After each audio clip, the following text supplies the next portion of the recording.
আজকে আমরা শিখব এই ভিডিওতে বাংলা স্বরবর্ণ। অয় অজগর আসছে তেড়ে, আয় আমটি খাবো পেড়ে,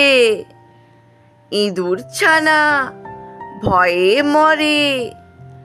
ঈগল পাখি পাছে ধরে, উঠ চলেছে মুখটি তুলে, দীর্ঘটি আছে চুলে, ঋষি মশাই বসেন পূজায়, লেকার যেন ডিগবাজি খায়, এক্কা গাড়ি খুব ছুটেছে, ওই দেখো ভাই চাঁদ উঠেছে, ওল খেও না ধরবে গলা, ঔষধ খেতে মিছে বলা,